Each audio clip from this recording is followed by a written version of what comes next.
nothing or weaknesses or things like that, then this is the protocol. It's an overhaul. And if you're really sick, if you're really suffering, then it's worth it to do this so that you can get total relief. If you're not really suffering that much, then I understand if you don't want to go that far, but maybe you just take baby steps towards it. I got that book back in the 90s, and it's taken me all these years to catch up to what she was really saying all this time and start really doing the protocol. So I got some news for you. For some people it might be good news, some people not so good, but you got to make your own stuff, okay? This is the natural soap book. You got to make your own soap. I'm not going to go into soap making here. I was going to make a soap making video. I probably will in the future, but there are thousands of them online already. There's so many soap videos and so many shampoo videos and body creams and body butters and, you know, everything else. And there's a lot of books too. This is the natural beauty book. This is my Bible for natural beauty recipes. This shows you how to use food, how to use oils and fruits and things like oatmeal and rice powder and lovely things that will, you know, keep you beautiful without toxifying your skin or your system. So you got to make everything, y'all. I mean, that's just the way it is. For now, I'm not going to go into the details of making things that you're really going to love. I'm just going to give you a generic overview like she does in the book. Let's talk about laundry, because everybody has to wash clothes. Everybody has to wash laundry. And along with this, okay, so this is borax, right? This is just pure borate, sodium borate. Yeah, that's what it is. And this stuff right here is not going to give you no toxicity. This is a non-toxic thing. It's just as good as baking soda. And these two things together, I used a lot in the early days before I started making products that were more, you know, that smelled good and that like got sudsy and bubbly and stuff like that. These two things right here, you can wash your hair with, your body with, your dishes with, your clothes with, and I mean in an emergency. Like if you're really suffering and you've had enough and you want to make a change, then this is how to do it. You just use these two things for everything. The baking soda you're going to use for your toothpaste. You're just going to put your baking soda in there and dip your toothbrush in it and brush. You can make a mouthwash with alcohol. This is the alcohol that you're going to use. This alcohol is food grade. Excuse me. I should have drank some water or something. This alcohol is food grade, right? Vodka. Okay. And so this is what you want on your body. This is what you want. If you must use hand sanitizer, then you want to use food grade hand sanitizer. I know it costs more money. This bottle is $10. Whereas you could buy, you know, isopropyl alcohol for $1. The isopropyl alcohol is not worth it. It's really not worth it. It's the worst thing ever. You can make mouthwash out of this. You can use this plain as a mouthwash, or you can use it with some oregano oil. This is oregano oil, very strong, very powerful. It really burns. If you want some more information on the dental, I will refer you to my dental video. It's on YouTube and it's just called the dental video. And you oil pull with coconut oil, organic, raw, the best coconut oil. And that's all in the dental video. The last time I went to the dentist, you should have saw his face. He was so puzzled because I had no cavities. My teeth are in such great shape.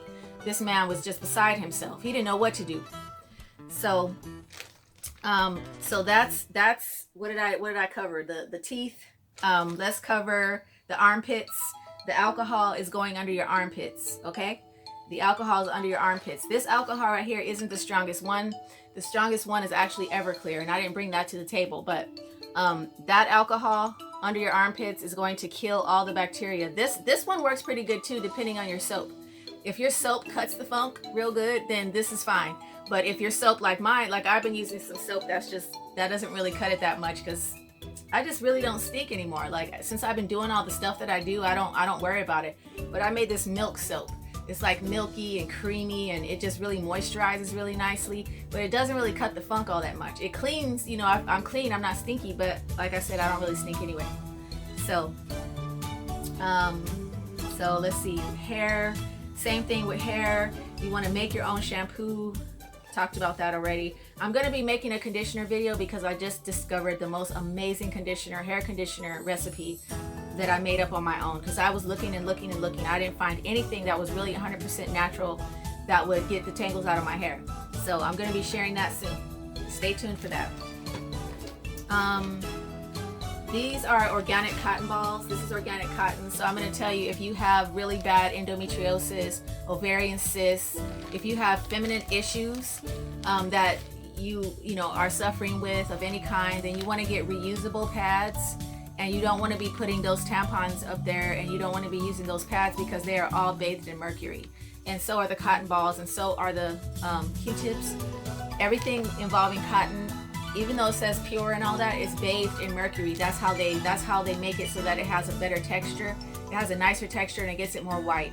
So try to go organic as much as possible, and try to use reusable things like reusable tampons and reusable pads. Okay, they work too. They work just as well. What the heck did they do 200 years ago? Okay. As for fragrances and body sprays, we all love to smell beautiful. This is how you make a fragrance. You just take some of your favorite essential oil, right? You just these essential oils, I'm going to tell you, are polluted with benzene because they use it in the process of the distillation process. So you don't want to be putting any oils on your body that you didn't pay a lot of money for. The only oils that you want to put on your body are steam distilled oils, and those are very expensive. So if you have any perfume or things, don't put it on your body, okay? I make this with Everclear, like I was saying, the alcohol, with some drops into there until it gets strong enough how I want it, and then I can spray that on my clothes. On my clothes. I don't even spray this on my body. Even though this is not isopropyl alcohol, it still has this oil in it, which is contaminated with benzene, and it works just as well. I spray it in my hair, you know, so I still get the perfume effect. Okay, well, I think that really does it for some of the basics.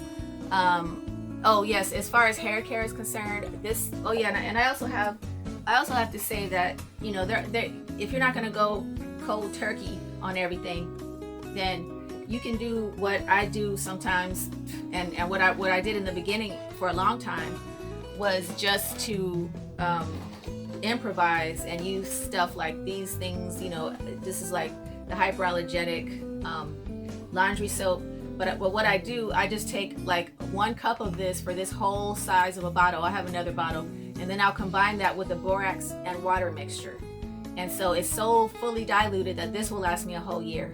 And I do the same thing with my dish soap.